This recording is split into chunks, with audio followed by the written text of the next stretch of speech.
my soccer universe, what a Europa League evening. I mean, 2 overtime games that were absolutely nuts, involving 2 Dutch teams. And yes, the Eredivisie loses one team after the great showing in the Champions League. At least one Eredivisie is out, but the other 2 move on, and Ajax by the skin of their teeth. The big game between Roma and Porto was a rather one-sided affair, but in the end, almost Porto could have taken it to overtime as well if a few things would have fallen their way, so this was also not a bad one. And then we had the crazy overtime game up north at Porto. I mean, that stoppage time is probably the craziest stoppage time that I can actively remember at this very moment, with 3 goals being scored in stoppage time, all of them changing where we will end up. So yeah.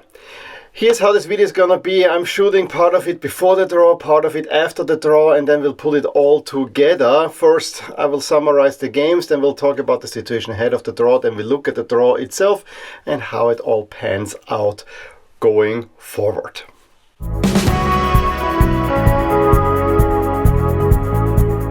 The 3-2 scoreline was actually quite close for Roma, but the game actually never really was. This was a game dominated by Roma, but where Roma made plenty of individual errors that could have given Porto the edge as well and may have seen Porto through, but in the end I think Roma deservedly went through. They controlled the game from the beginning, and with the first foray into the opposing box there was an error by Svila that is intercepted by Vieira. Then it's kind of played around, the ball comes to Samo, who puts it up in the air and then bicycle kicks it in the net, completely out of nowhere. And I actually thought this might shock Roma now, but then it was the time of Paulo Dybala, who scored 2 brilliant goals just before the halftime. The first one was a 1-2 with Shomurodov, where he then also steps past the defender, gets in the net for the equalizer in the 35th minute, and 4 minutes later for the second one he's nicely assisted by Kone and takes it from a rather difficult angle and turns the game around.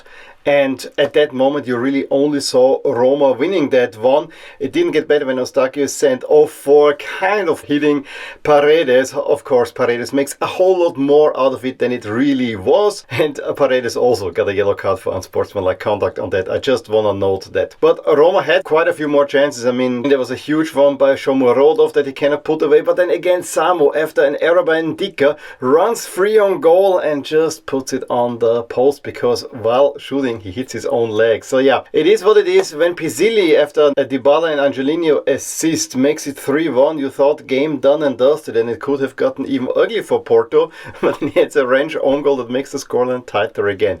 It's a really weird game to judge because, as I said, Roma so much better, but they have made enough individual errors that Porto actually could have gone through. In Bode we saw one of the crazier games of the entire evening. Bode in the first half all over Twente. However, it is Twente who take the lead through a Sjövold own goal with the back of his head. Did not look good at that one, but that kind of rattled Bode a little bit. And in the second half, yes, they do get a penalty that Hög equalizes, but it was not very convincing what Bode was playing. It was only no individual actions here and there. It was rather rough. You actually thought that Twente might see is out. However, then it's another own goal by Hilgers that gets Bode the equalizer on aggregate, and 2 minutes later a thunderous shot by Wembangono does look savable by Onestal, but you know, some of those goals are just undeniable. Sees Bode go 3-1 up and into the next round. However, with the last kick of the game, I mean, there was only 5 minutes of stoppage time indicated. It is then Stein who takes a shot that goes through the goalie into the net, and we're in overtime again. What a crazy turnaround. And I thought with that boost that Twente might actually be pushing, but Twente never was in the game yesterday evening, and so it is Bode who take over and they get the 2 goals.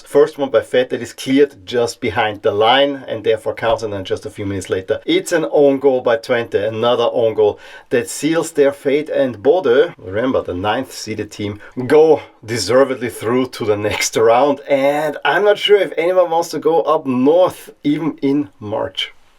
Let's be honest, PAOK never really had a chance against FCSB, losing deservedly so 2-0. I think there were only some half chances in there, and when Chizotti gave FCSB the lead in the 30th minute, it was a fully deserved one. And in the second half, more of that, and it's then Miculescu who, after a goalie mistake, slots it home for the 2-0 winner. This FCSB team is a mystery to me, but they move on to the round of 16. Any fate hopes that Galatasaray may have had to overturn their 4-1 deficit from the first leg against AZ were actually dashed, because AZ actually played quite well, especially the first half, and Maikuba gave them the lead in the 42nd minute, extending the lead to 5-1. But this was a really weird goal because the Gala defender more or less plays it onto Maikuma's foot.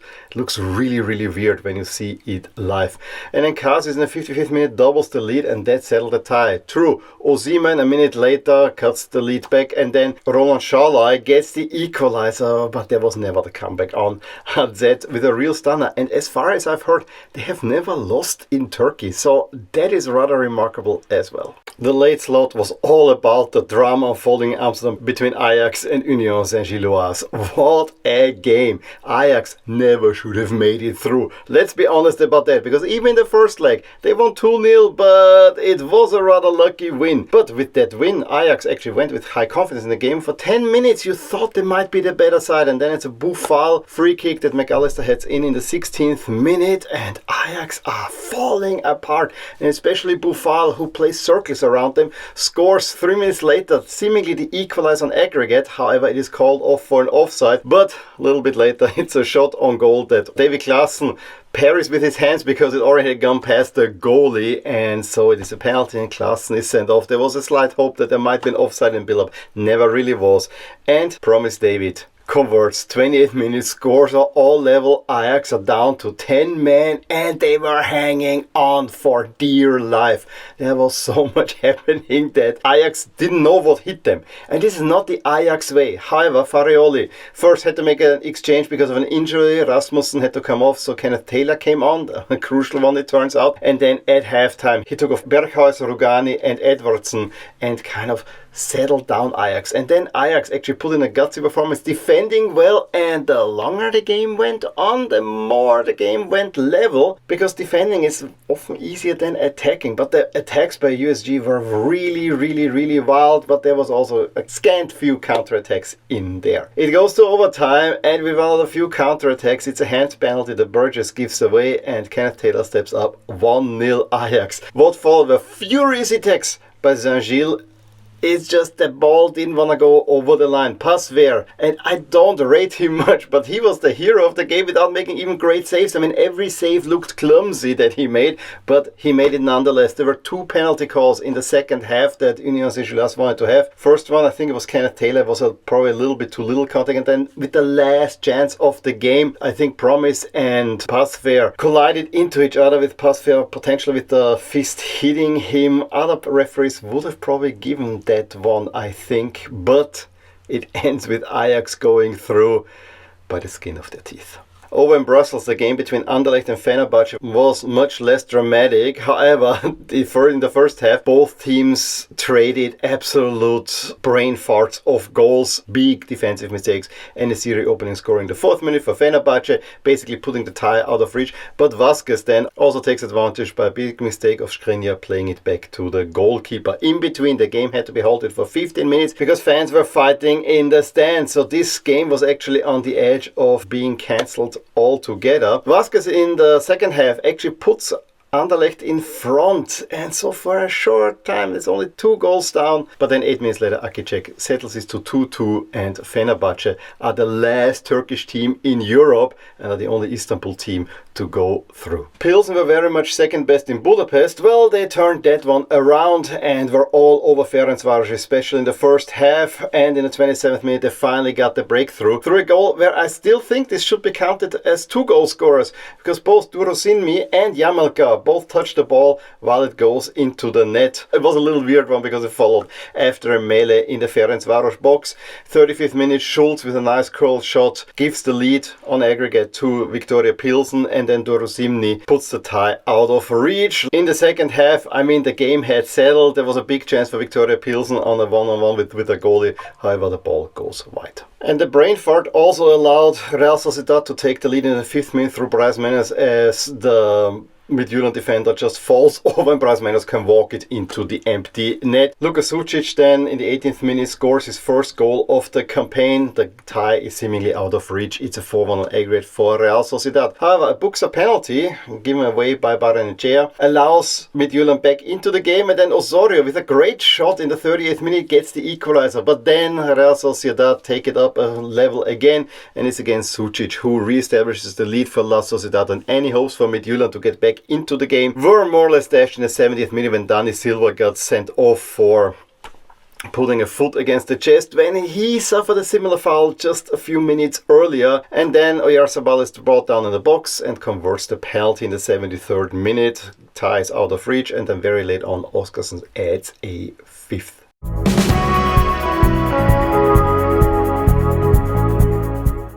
So now that we know all the 16 teams in the round of 16, let's look first at the favorites. Well, we saw a little change. Athletic Club go ahead of Lazio, second and third, but still Spurs, Athletic Club, Lazio and United that are the top four favorites. But Roma moved up. However, Roma will face a tough opponent in the round of 16, which makes it kind of interesting as well. Few flip-flopping here and there, but I thought this is interesting to show you how things have changed, also to compare with after the draw. Now, as for the draw, we know already how the unseeded teams are placed in the bracket. We know now how the bracket looked like. We see already we have the unseeded teams assigned to their slots, and so it's all about where do the seeded teams go, and we'll look at that right now. And fortunately, we avoided the Roman derby in the round of 16. Lazio play Victoria Pilsen Athletic Club against Roma, which is probably the top matchup there. They met on the first match day of the league phase. It ended in a 0-0 draw as far as I remember, or something like that. So that's gonna be a tight one, and I think the winner of that one will actually like their chances, but they definitely will not like that they have to play each other already. United play against Real Sociedad. Do I have something in the back of my mind that Real Sociedad at least beat them in the group stage not too long ago? And same thing, Spurs against AZ is also something where I have something in the back of my mind that they have faced each other recently, and AZ didn't do too badly. The other big matchup is of course Frankfurt against Ajax. Both teams will not be happy about that, and Lyon are the big winners of the draw, at least according to my model, facing FCSB and overall having a relatively decent draw. And then with Rangers against Fenerbahce, I think this is rather evenly matched.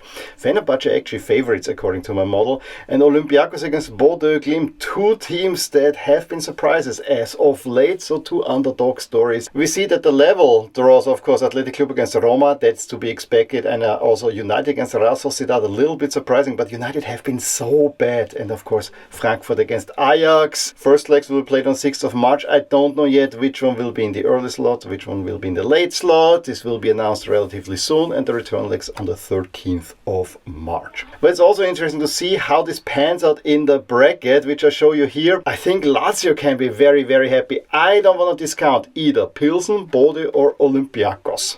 However, those are better opponents than Roma, Fenerbahce or Rangers. To be honest, I think they got the easier side. I mean, Bordeaux arguably not, but still, Lazio will be quite liking the chances to reach at least the semi-final, where they have faced an Ajax, Frankfurt, AZ or Spurs. I would love to see a Dutch duel. I think it's more like Frankfurt against Spurs. I'm not sure what to make of Ajax, especially after yesterday evening. The other side of the draw, on top, Roma Bilbao. I think this is one of the top matchups, but whoever will come out of there will be favored against Fenerbahce or Rangers. Mourinho could return to Roma. That's interesting for sure. Then Lyon or FCSB, and I really don't want to discount FCSB because they've been doing so well, will face the winner of Real Sociedad against United. I think Lyon will like both of them if they move on, because both of them in their respective leagues not doing too well either. And then you see the L2 and L1, meaning that the winner of that part of the branch, if it's L1, will play the first leg at home, and if it's L2 they will play the second leg at home. For instance, Lazio will have to play all legs, should they advance every time into the final, always have the return leg at the Olimpico. And I guess they have looked into whether how this will work with Roma as well, but I think there might be some flip-flopping happening if Roma should move on over Athletic Club, because I don't think you can play both on the same day. So watch out for that space. There's potential for some changes as well. And I think that Lazio, being the higher seed, will have precedent over Roma. Just saying. As for the overall chances, yes, Lazio lifted up. Lazio now the top favorites, ahead of Spurs, ahead of Athletic Club, ahead of United. United actually took a little bit of beating. Roma, Lyon matching up now with United. So can we say now we have 3 favorites and then a few dangerous outsiders up until potentially Frankfurt? I honestly like Frankfurt more than Lyon, but you never know what's gonna happen.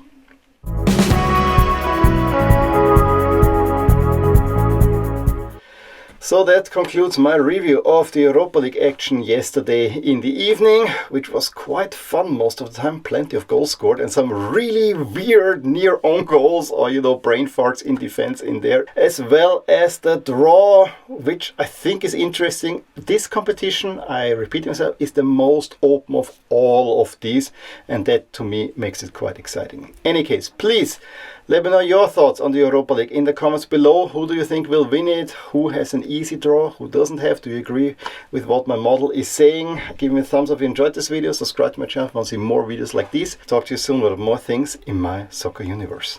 Bye! Hey there! I really hope you enjoyed this video. And if you did, here are some videos and playlists that you may enjoy too. Also, please consider subscribing to my channel and hit the little bell icon so you get notified whenever something happens in my soccer universe. And with that, have a wonderful day. Bye!